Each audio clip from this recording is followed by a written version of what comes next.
Halo guys, kembali lagi di channel Mas Jawir, Mas-mas asli Yogyakarta. Jangan lupa like, komen, follow, dan subscribe ya. Tenang aja, nanti aku subscribe balik. Sebelum mulai kita lihat pesawat yang mau landing guys. Wah, apa tuh guys? Oh, maskapai Citylink. Oke, ikan hiu, ikan cucut. Lanjut. Seperti yang aku tadi bilang ya guys ya. Hari ini kita akan jalan-jalan guys dengan motor. Oh iya guys, sedikit informasi nih. Jadi ini aku bukan langsung ngomong ketika sedang berkendara ya, tapi aku berkendara ya udah jalan aja naik motor. Ini suaranya diambil melalui voice over menggunakan mikrofon ketika sambil duduk dan santai. Jadi bukan langsung di atas motor. Nah, sebelum mulai kita pantun dulu guys. Jalan-jalan ke kota Yogyakarta, makan lauk gudeg dan juga nasi. Hari ini kita motoran ke Bandara Suta sambil bercerita novel Laskar Pelangi. Ya betul banget guys, hari ini kita menikmati Suta di sore hari ini sambil mendengarkan novel Laskar Pelangi. Jadi novel Laskar Pelangi ini dibuat oleh Andrea Hirata di tahun 2005. Yuk kita mulai aja yuk mendengarkan ceritanya. Selamat datang di Belitung, sebuah pulau yang dalam sejarahnya dikenal sebagai negeri Laskar Pelangi. Namun, sebelum keindahan itu mendunia, Belitung adalah tanah yang penuh paradoks. Di satu sisi, ada PN Timah yang megah dengan pagar-pagar betonnya, dan di sisi lain ada rakyat jelata yang hidup di bawah bayang-bayang kemiskinan. Kisah ini dibuka dengan pemandangan sebuah sekolah yang lebih mirip kandang ternak daripada tempat menimba ilmu, yaitu SD Muhammadiyah Gentong. Bangunannya miring, atapnya bocor, dan hanya memiliki dua guru yang memiliki kegilaan untuk bertahan, yaitu Pak Fanfan dan Bu Muslimah. Hari itu mereka sedang menunggu nasib. Jika murid yang mendaftar kurang dari 10, sekolah akan ditutup. Detik-detik penantian ini bukan sekedar soal administrasi, tapi soal martabat pendidikan bagi mereka yang terpinggirkan. Babak kedua, kelahiran 10 anggota Laskar Pelangi. Keajaiban pertama datang dalam bentuk seorang anak bernama Harun. Kedatangannya menggenapi jumlah 10 murid, menyelamatkan sekolah itu dari kepunahan. Dari sinilah rumus menamai mereka Laskar Pelangi, sebuah nama yang melambangkan keindahan di tengah badai. Mari kita bedah siapa saja mereka. Ada Ikal, sang narator yang penuh imajinasi. Ada Mahar, seorang seniman eksentrik yang kelak akan menyelamatkan harga diri sekolah lewat karnaval. Ada Kucai, sang ketua kelas yang otoriter namun lucu. Hingga Syahdan Akyong, Borek, Rapani, Sahara, dan Harun. Namun, di antara bintang-bintang itu, ada satu matahari yang bersinar paling terang, yaitu Lintang, anak seorang nelayan miskin yang kejeniusannya mampu melampaui fasilitas apapun yang ada di pulau itu. Babak ketiga, perjuangan Lintang dan simbolisme pendidikan. Daya tarik utama Laskar Pelangi adalah sosok Lintang. Bayangkan, seorang anak kecil yang harus mengayuh sepeda sejauh 80 km pulang pergi setiap hari. Ia harus melewati rawa yang dihuni buaya ganas demi mendapatkan ilmu. Bagi Lintang, pendidikan bukanlah beban, melainkan kemerdekaan. Puncak dari babak ini adalah momen cerdas cermat. Saat itu, SD Muhammadiyah yang dihina sebagai sekolah miskin harus berhadapan dengan sekolah elit PN Timah. Di bawah sorot lampu panggung, Lintang menunjukkan bahwa otak tidak bisa dibatasi oleh dinding sekolah yang rapuh. Ia mengalahkan anak-anak kaya itu dengan kecerdasan murni. Ini adalah pesan kuat dari Andrea Hirata bahwa kemiskinan bisa merampas fasilitas, tapi tidak bisa merampas kecerdasan. Babak keempat, romantisme dan warna masa kecil. Namun, hidup tidak melulu soal buku. Kita diajak masuk ke dalam dunia Ikal yang jatuh cinta pada kuku cantik Aling di toko kelontong Sinar Harapan. Ini adalah bumbu yang manis, menunjukkan sisi manusiawi dan lugu dari anak-anak Belitung. Jangan lupakan juga pengaruh magis dan budaya lokal. Perjalanan mereka menemui Tuk Bayang Tulah di pulau terpencil untuk meminta jimat sukses adalah sindiran halus terhadap pola pikir masyarakat saat itu. Namun, pada akhirnya mereka sadar bahwa tidak ada keajaiban yang lebih besar daripada kerja keras dan persahabatan itu sendiri. Babak 5, tragedi dan realitas yang pahit. Dunia nyata seringkali kejam. Saat Laskar Pelangi berada di puncak semangatnya, takdir menghantam Lintang. Ayahnya, sang nelayan tua yang menjadi tumpuan hidupnya, meninggal di laut. Lintang, sang jenius yang bercita-cita menjadi ahli matematika, harus meletakkan pensilnya selamanya. Ia harus bekerja kasar demi menghidupi adik-adiknya. Ini adalah bagian paling memilukan dalam sastra Indonesia kontemporer. Kita dipaksa melihat kenyataan bahwa terkadang kemiskinan memenangkan pertarungan melawan bakat. Namun, pengorbanan Lintang tidak sia-sia. Ia menjadi api semangat bagi teman-temannya, terutama Ikal, untuk terus berlari mengejar mimpi hingga ke ujung dunia. Babak ke-6, refleksi masa depan. Laskar Pelangi ditutup dengan reuni mereka saat dewasa. Kita melihat bagaimana benih yang ditanam oleh Bumus dan Pak Fanfan berbuah manis. Ikal berhasil mendapatkan beasiswa ke Sorbonne, Prancis. Sebuah lompatan mustahil dari sebuah sekolah reot di Gantong. Film dan novel ini bukanlah sekedar hiburan. Ini adalah kritik sosial terhadap sistem pendidikan kita. Ini adalah penghormatan bagi guru-guru honorer yang bekerja dengan hati. Dan yang paling penting, ini adalah pengingat bagi kita semua bahwa bermimpi adalah hak semua orang, tak peduli seberapa miskin mereka. Tahun-tahun berlalu, Laskar Pelangi harus berpisah menempuh jalan masing-masing. Namun, pesan dari Pak Fanfan dan Bumus tetap abadi, yaitu hiduplah untuk memberi sebanyak-banyaknya, bukan menerima sebanyak-banyaknya. Nilai inilah yang membawa Ikal melangkah jauh melampaui cakrawala Belitung.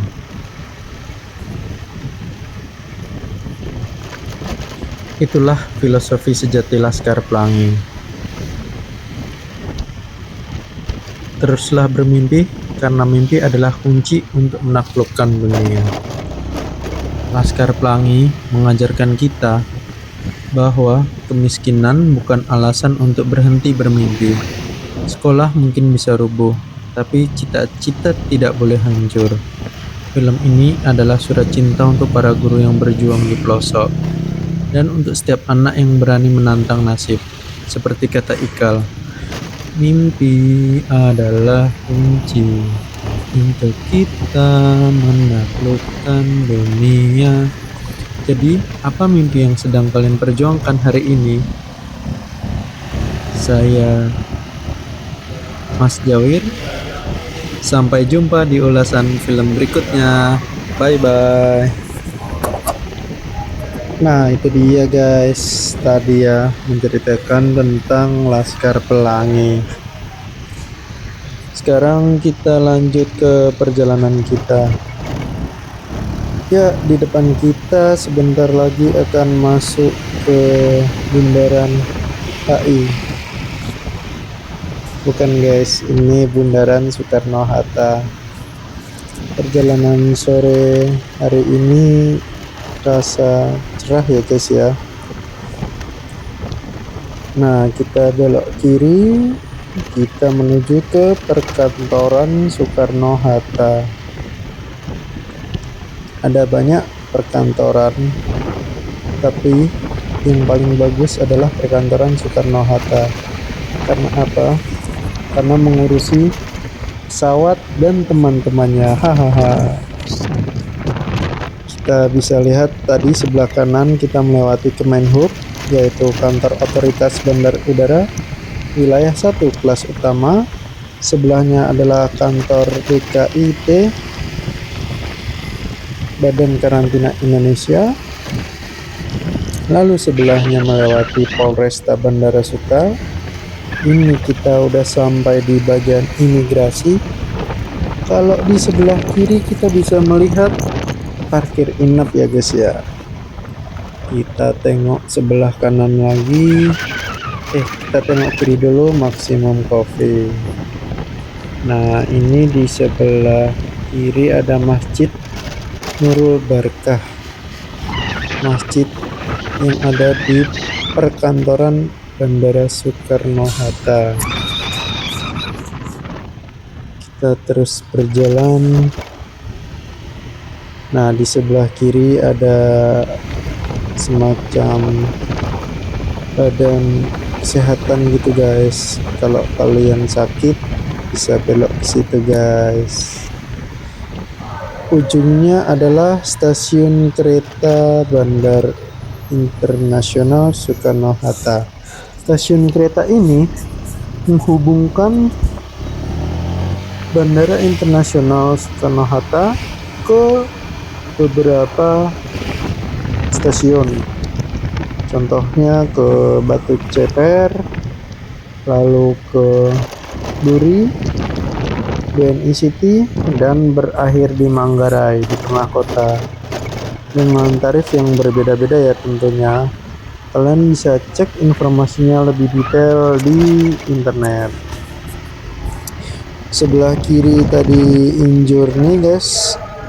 Nah, itu kita sudah melihat tower. Tower ini adalah tower JATSC. Jadi yang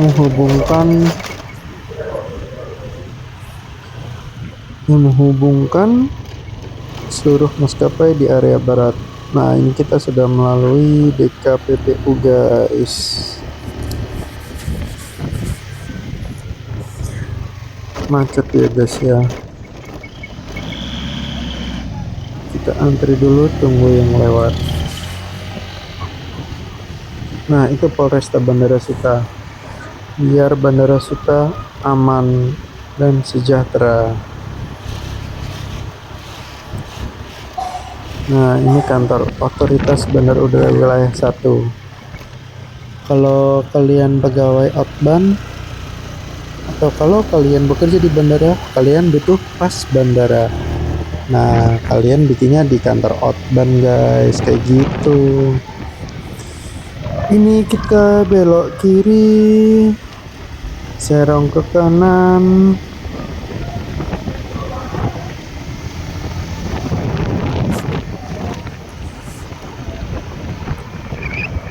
Pemandangannya bagus guys sore ini guys.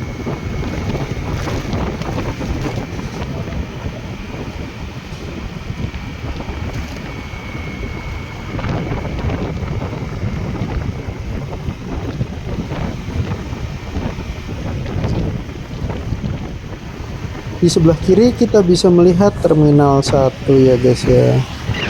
Untuk mobil-mobil yang melalui Terminal 3 atau di Terminal Bandara Soekarno-Hatta itu bagus-bagus. Berbagai macam merek ada di sini guys. Mantap.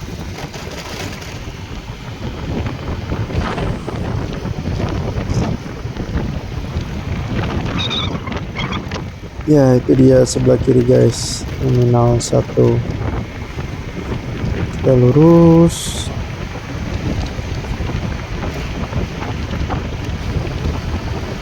Oh ya, sekedar informasi, Terminal 1 sekarang sudah diperbaiki ya. Untuk Terminal 1C dipergunakan oleh maskapai Citylink. Maskapai yang ketika take off dan landing suka memberikan pantun. Kalau ada yang punya pantun lucu bisa tulis di kolom komentar ya guys ya. Kita adu pantun asik. Nah ini kita menyusuri jalan. Wah kita disalip-salip guys. Nah itu terlihat di sebelah sudut kiri Terminal 1 Bandara Soekarno-Hatta.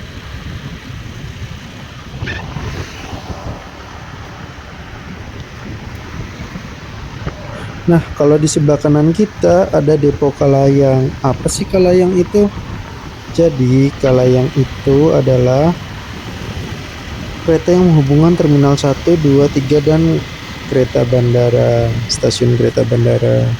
Itu gratis guys, tidak dipungut biaya apapun. Bukanya dari pagi sampai malam. Sepertinya sampai jam 12. Selanjutnya kita berjalan menyusuri ruang dan waktu asik. Serunya motoran di Terminal 3, 2, 1. Ya semua terminal lah pokoknya di Bandara Soekarno-Hatta itu guys. Kita bisa melihat pemandangan pesawat terbang. Jadi pesawatnya bisa terbang. Ya kan emang pesawat terbang ya. Kalian pernah naik pesawat apa aja nih?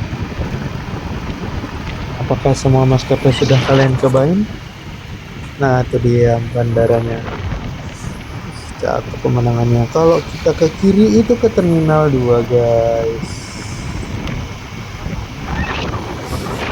Oke, kita lanjut.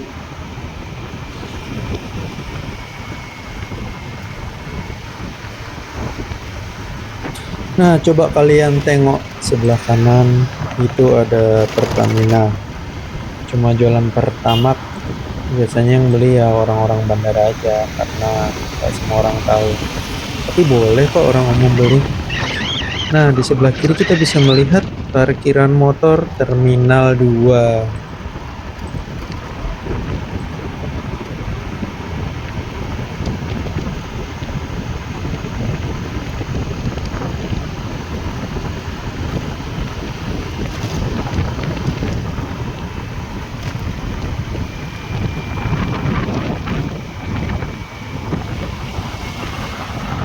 Oke, sekarang kalian lihat sebelah kiri ada apa itu? Ya, pesawat lagi guys. Jadi sebelah kiri itu adalah Terminal 3 Bandara Soekarno-Hatta. Apa aja sih maskapai yang ada di Terminal 3? Antara lain semua maskapai internasional. Kalau maskapai domestik itu ada Garuda, lalu Transnusa dan Pelita Air. Dari ketiga ini kalian udah naik semuanya belum guys? Oke, kita belok ke kanan menyusuri jalanan yang berkelok seperti kehidupan berkelok-kelok asik.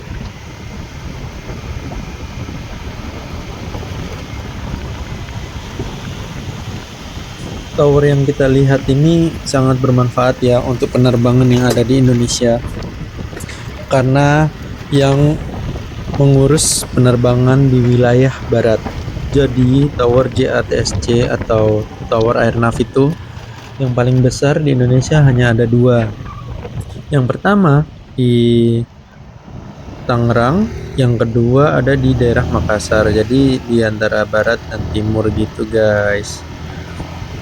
Ya, kita dari kejauhan melihat patung apa itu guys? Oh, patung Soekarno-Hatta. Oke guys, itu artinya perjumpaan kita akan berakhir di sini. Terima kasih ya yang udah nonton motovlog dan cerita tentang Laskar Pelangi ini. Jangan lupa like, comment, follow, subscribe, dan share ya video ini jika bermanfaat. Bye bye. Kita lurus terus sampai di penghujung waktu. Akhir kata, Assalamualaikum warahmatullahi wabarakatuh. Bye bye guys. Terima kasih yang udah nonton.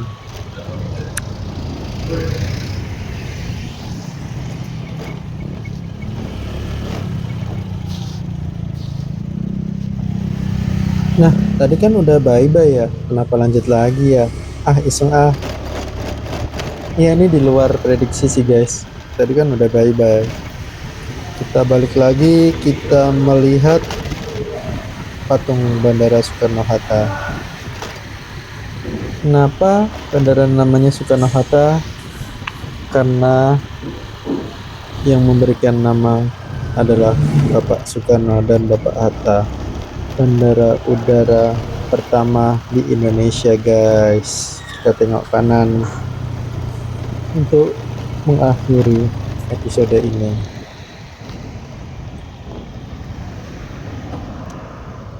Itu dia guys, bye bye. Nah ini baru beneran selesai guys.